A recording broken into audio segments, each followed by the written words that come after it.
தாய் தமிழ் உறவுகள் அனைவருக்கும் வணக்கம்.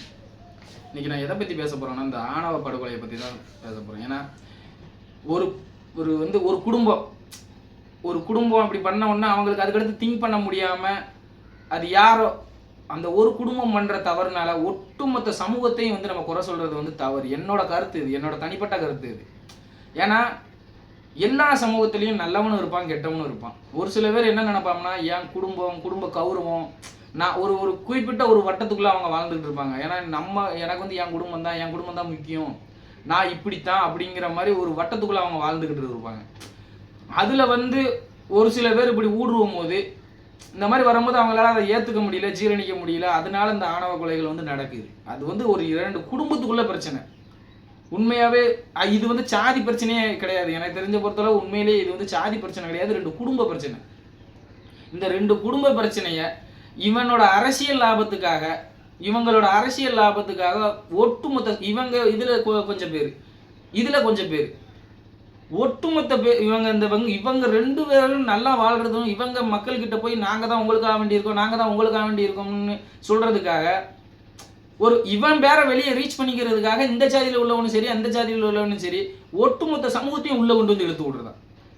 நம்ம ஆணவ கொலைகளை கண்டிங்க, வேண்டான்னு சொல்லலை. அது என்னை பொறுத்தளவு அது 2 குடும்பத்தோட பிரச்சனை தான். இவன் பண்ணினதும் தப்பு, இவன் பண்ணினதும் தப்பு, 2 பேர் மேலேயும் தப்பு இருக்குது. அப்போ இவங்க 2 ஒரு குடும்ப பிரச்சனையை ஒட்டுமொத்த சாதி பிரச்சனையாக இவங்க ஆக்கிறத உண்மையிலேயே நான் மிகப்பெரிய வன்மையாக கண்டிக்கிறேன். 2 சமூகத்தையும் தான் நான் வன்மையாக கண்டிக்கிறேன். 2 சமூகத்தில் நான் ஏன் ஜாதிக்காக நான் நிற்கேன், நான் ஏன் ஜாதிக்காக நான் நிற்கேன். உன் ஜாதியில் உள்ளவனா நல்லா படிக்க வை, நல்ல வேலைக்கு போக, உன் சமூகத்தை முன்னேற்று. இதை விட்டுட்டு தேவையில்லாமல் அற்ப பிரச்சனைகளுக்கெல்லாம் நீங்கள் தலையிட்டு இதை ஒரு தமிழகத்தவே ஒரு பயமுள்ள இந்த எப்பெல்லாம் என் அன்பு தமிழ் உறவுகளே கொஞ்சம் நல்லா யோசிச்சு சிந்திச்சு பாருங்கள். எப்பெல்லாம் இந்த டிஎம்கே ஆட்சிக்கு வருதில்ல, அப்போ எல்லாமே எனக்கும் ஒரு 36 வயசு ஆயிடுச்சு. நானும் இந்த அரசியலில் கூர்ந்து கவனிச்சுட்டு தான் வரேன். எப்பமெல்லாம் இந்த டிஎம்கே ஆட்சிக்கு வராங்களோ அப்பமெல்லாம் ஒரு பதற்றத்தோடு தான் இருக்கிற மாதிரி இருக்கு. எப்போ என்ன நிகழுமோ என்ன செய்யுமோ. ஏன்னா இந்த மாதிரி ஆளுகளை ஊக்குவிக்க கூடாது. எல்லாத்துலேயுமே அந்த எச்சக்கலை இருக்காங்க. அந்த எச்சக்கலை ஒட்டுமொத்த சமூகத்தையுமே சீர்கழிச்சுக்கிட்டே இருக்காங்க. தமிழர்கள் நம்ம முன்னேறணும். நீங்கள் இந்த சமுதாய தலைவர்களாக இருக்கீங்களா, இருங்க, சந்தோஷம்தான். ஏன்னா ஒரு சில இடத்துல மன்னிக்கவே முடியாத குற்றங்கள் நடக்கிறோம். ஒரு சாதி பேரை சொல்லி அவங்கள கடுமையாக நீ இந்த ஜாதி, நீ ஏன்னா கீழே எப்பயுமே இதில் நான் உண்மையிலே ரொம்ப மதிக்கிறது எந்த கட்சினா பாரதிய ஜனதா கட்சி மட்டும்தான். பாரதிய ஜனதா கட்சியில் மட்டும்தான் சமத்துவம், சமூக நீதி எல்லாமே இருக்குது. என் நண்பு தமிழ் சொந்தங்களை கொஞ்சம் நல்லா யோசிச்சு பாருங்க. எல்லா பதவியிலையும் எல்லா ஜாதிக்காரனும் இருப்பான். இந்த ஜாதி தான் பெருசு. நீங்கள் டிஎம்கே எல்லாம் எடுத்துக்கிட்டீங்கன்னு வைங்களா, ஒரு குறிப்பிட்ட 2-3 சமூகம் மட்டும்தான், அது தமிழ் சமூகமாக இருக்காது. கண்டிப்பாக டிஎம்கேல கொஞ்சம் நல்ல உயர் பொறுப்பில் இருக்கிறதெல்லாம் பாருங்கள் தமிழ் ஜாதிகளாக இருக்க மாட்டாங்க. அப்படியே தமிழ் ஜாதிகளாக இருந்தாலும் அதில் ஒரு ஜாதிகள் மட்டும்தான் இருக்கும். எல்லா ஜாதிக்கும் ஈக்குவலான ரைட்ஸ் கொடுத்து வச்சிருக்க மாட்டாங்க. ஆனால் பாரதிய ஜனதா கட்சியில் அப்படி கிடையாது. எல்லா சமூகத்துக்கும் ஈக்குவலான ரைட்ஸ் கொடுத்து வச்சிருப்பாங்க. இவங்க இந்த தலைவராக இருந்தாங்களா இவங்களுக்கு ஈக்குவலாக இந்த தலைவர் இருப்பாங்க.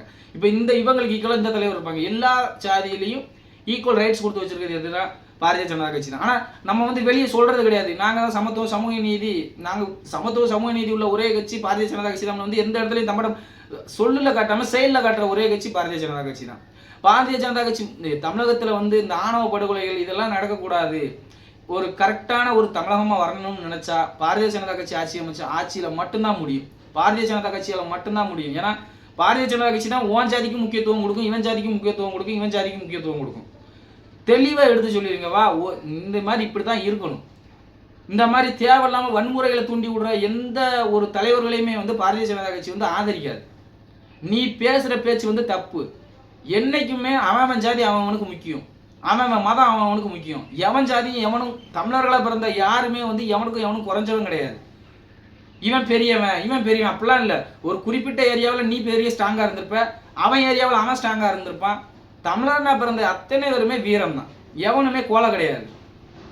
தமிழ் அத்தனை பேர் வீரம். ஏன்னா இந்த உலகத்துக்கே பண்பாடும் கலாச்சாரத்தையும் வீரத்தையும் இந்த உலகத்துக்கே சொன்னது யாருன்னா தமிழர்கள் தான். அப்போ நீ தமிழனா இருக்கிறத நல்லா யோசிச்சுப்பார். தமிழனுக்கு தமிழ் மொழி மட்டும்தான் தெரியும். அப்புறம் இங்கிலீஷ் தெரியும்னா இங்கிலீஷ் நம்ம கற்றுக்கிருப்போம். படிக்காதவன் கூட இன்னொரு மொழியை அவன் ஒரு சில பேரெல்லாம் ஒரு சில சமுதாயத்தில் படிக்காமல் அவங்க இன்னொரு லாங்குவேஜ் பேசுவாங்க. ஆனால் ஒரிஜினல் தமிழன் எவனுக்குமே தமிழை தவிர வேறு மொழி தெரியாது.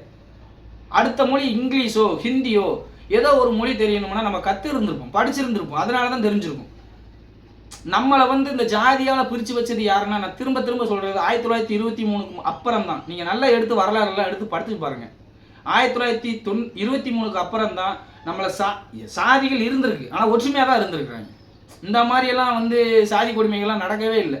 சாதி கொடுமைகள் நடக்கிறது என்னென்னா, என்னைக்கு இந்த ஈவேரா ராமசாமின்னு ஒரு குரூப்பு, இந்த திராவிடர் குரூப்பு வந்துச்சோ, அவன் வளர்றதுக்கும் அவன் பெரிய ஆள் ஆகணும் அப்படிங்கிற ஒரு காரணத்துக்காக, இங்கே பாரு இந்த எட்டப்பம்னு சொல்லும் எல்லாரும் குசுமை என்கிட்ட வந்து உன் ஜாதி அப்படி உன் ஜாதி இப்படின்னு என்கிட்ட சொல்கிறது.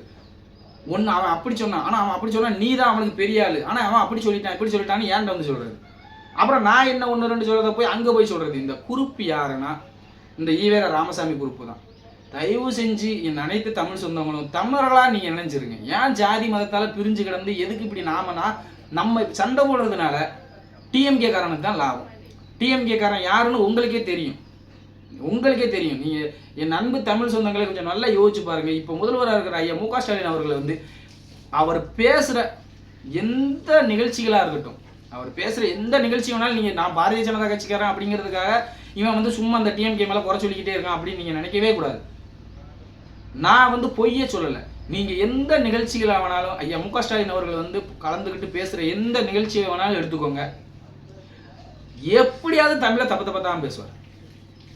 நம்ம தமிழ்நாட்டை ஆண்டிக்கிட்டு இருக்கிற நான் தான் தமிழுக்காக இருக்கேன், நான் தான் தமிழுக்காக இருக்கேன்னு சொல்கிற இந்த மு க ஸ்டாலின் அவர்கள் வந்து எத்தனை தமிழ் பல்கலைக்கழகங்கள் கொண்டு வந்திருக்காங்க.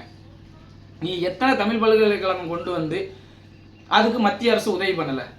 கேட்டால் சமஸ்கிருதத்துக்கு அத்தனை கோடி ஒதுக்குறாங்க, சமஸ்கிருதத்துக்கு எத்தனை கோடி ஒதுக்குறாங்கன்னு நீ சொல்கிறல்ல, வாய்க்கிலியாமல் சொல்கிறல்ல. நீ தமிழை வளர்க்குறதுக்காக எத்தனை பல்கலைக்கழகம் தமிழ்நாட்டில் கொண்டு வந்திருக்க? பொய், வாயை திறந்தா பொய்யாத்தான் சொல்கிறது. ஒரு தமிழை தப்பு இல்லாமல் உன்னால் பேச முடியுதா?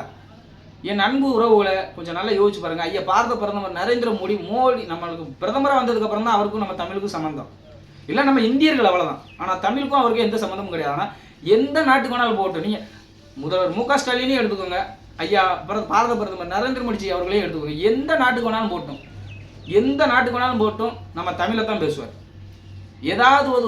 ஏதோ ஒரு சொல்லணும் அப்படின்னா அதுக்கு உதாரணமாக நம்ம தமிழில் இருக்கிற நூல்கள் ஒன்று திருக்குறளாக இருக்கட்டும், இல்லை புறநானூறாக இருக்கட்டும், ஏதோ சம்திங் வந்து தமிழ்நாட்டில் உள்ள தமிழர்கள் எழுதுகிற நூலை வச்சு தான் பேசுவார். எங்கே வேணாலும் கண்டிப்பாக ஒரு தமிழ் வார்த்தையை பற்றி பேசுவார். அது தப்பாக பேசுதாரோ ரைட்டாக பேசுதாரோ தமிழை பற்றி பேசுவார். ஆனால் நீ தமிழ்னு குதிக்கியே, தமிழை ஒன்றால் தப்பு இல்லாமல் பேச முடியுதா?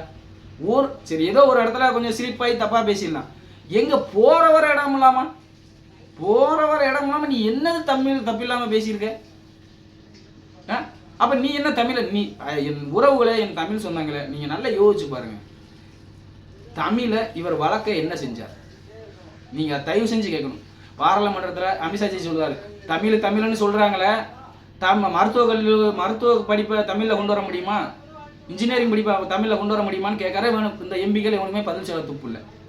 சரி இந்த ஆணவ படுகொலைக்கு சட்டம் ஏற்றணும்னு சொல்லி அங்கே சொல்கிறாங்கல்ல, நீங்கள் தமிழ் எம்பிக்கள்லாம் என்ன பண்ணாங்க? சரி அங்கே ஏற்றலை, நீ ஏற்ற வேண்டியனா தமிழ்நாட்டில் நீ தானே ஆட்சி பண்ணுற, ஆணவ படுகொலைக்கு எதிராக நீ என்ன சட்டம் கொண்டு வந்துட்ட? இவன் இந்த டிஎம்கேக்காரர் எந்த லெவலுக்கு நம்ம தமிழர்களை முட்டாள நினச்சிக்கிட்டு இருக்காங்க பெரிய உதாரணம். அதுவும் குறிப்பாக அந்த தாழ்த்தப்பட்ட சமூகத்துக்கு அவங்களுக்கு நான் உண்மையிலே அவங்களுக்கெல்லாம் நம்ம தான் இருக்கோம், அவங்களுக்கெல்லாம் நாங்கள் தான் இருக்கோம்னு சொல்லி நம்பி ஏமாந்து டிஎம்கேக்கு ஓட்டு போடுற என் அன்பு தமிழ் சொந்தங்களே கொஞ்சம் நல்லா யோசிச்சு பாருங்கள். டிஎம்கே ஆட்சியில் மட்டும்தான் கேடுகட்டலையும் கேவலமான ஒரு ஆட்சி எதுனா இந்த இவங்க தான். வேங்க வயலில் ஆகட்டும், வயநாடில் இருக்கட்டும், ஒரு ஸ்கூலில் படிக்கிற மாணவர்கள் குடிக்கிற தண்ணியில் மலத்தை கலந்து வச்சுருக்கேன். நீ வேங்க வயலில் மலத்தை கலந்தவனுக்கு சரியான தண்டனை கொடுத்துருந்தா, கடுமையான தண்டனை கொடுத்துருந்தா வயநாடில் நடந்திருக்காரு. வயநாட்டில் நடத்துகிறவனுக்கு சரியான தண்டனை கொடுத்துருந்தா பள்ளிக்கூடம் படிக்கிற மாணவர்கள் குடிக்கிற தண்ணியில் மலத்தை கலந்துருக்க மாட்டான். எந்த ஆணவ படுகொலைகள் நடக்கிறது டிஎம்கே ஆட்சியில் அதிகமாக நடக்கும். டிஎம்கே ஆட்சியில் ஏன்னா சட்ட ஒழுங்கு அந்த லெவலுக்கு இருக்கும். ஏன்னா இவனுக்கு பூரா பண்ணுறதெல்லாம் டிஎம்கே காரன் தான். பெண்களுக்கு எதிரான குற்றங்களை யோசிச்சு பாருங்க. எப்பயுமே இவங்க சாதிகளை ஒதுக்கி வைக்கிறது தான் இந்த டிஎம்கே காரனோட வேலை. இவன் தப்பாக பேசினாலும் இவனை தூக்கி எஃப்ஐஆர் போட்டு உள்ளே போடு, இவன் தப்பாக பேசினாலும் இவனை தூக்கி எஃப்ஐஆர் போட்டு உள்ளே போடுங்க. வா, ரெண்டு சமூகத்துக்கு எதிராக எந்த பிரச்சனையும் வரக்கூடாதுன்னு நினச்சிங்கன்னா கரெக்டான கருத்தை சொல்லு. நீ அந்த குடும்பத்தை சொல்லு, அந்த அவன் தப்பு பண்ணுறவனை சொல்லு, ஒட்டுமொத்த சமூகத்தையும் சொல்லாத அப்படின்னு சொல்லி இவனை தூக்கி உள்ளே போடு. நீ என்ன நீ வளர்றதுக்காக ஒட்டுமொத்த சாதி செலவுக்காண்டே தூண்டி விடுறேன்னு சொல்லி இவனை தூக்கி உள்ளே போடு. ஆனால் இந்த அரசாங்கம் வந்து செய்யவே செய்யாது. ஏன்னா 2 சைடும் குளிர் காயணும்ல, 2 சைடும் ஊர் 2 பட்டா தானே கூத்தாடி கொண்டாட்டம். அதைத்தான் இந்த டிஎம்கே அரசாங்கம் செஞ்சுக்கிட்டு இருக்குது. தயவு செஞ்சு என் அனைத்து தமிழ் சொந்தங்களும், அது எந்த ஜாதியாவனா இருக்கட்டும், எந்த மதமாவனா இருக்கட்டும், நம்ம தமிழர்களாக இருப்போம். டிஎம்கே வந்து தோற்கடிக்கப்பட வேண்டிய கட்சி கிடையாது. அழிச்சு ஒழிக்க நம்ம தமிழர்களாக வாழணும்னு நினச்சோம்னா டிஎம்கேவை அழிச்சிடணும். ஒரு சின்ன இதை கூட விடாமல் அழிச்சு ஒழிச்சா மட்டும்தான் நம்ம தமிழர்களாக ஒற்றுமையாக இருக்க முடியும். வருகிற 2026 சட்டமன்ற தேர்தலில் பாரதிய ஜனதா கட்சியும் அதன் கூட்டணி கட்சிகளையும் பெருவாரியான வாக்கு வித்தியாசத்தில் வெற்றி பெற செய்யணும்னு உங்களை பணிவன்போடு வேண்டி விரும்பி கேட்டுக்கொள்கிறேன். நன்றி, வணக்கம். பாரத் மாதா கி ஜெய்.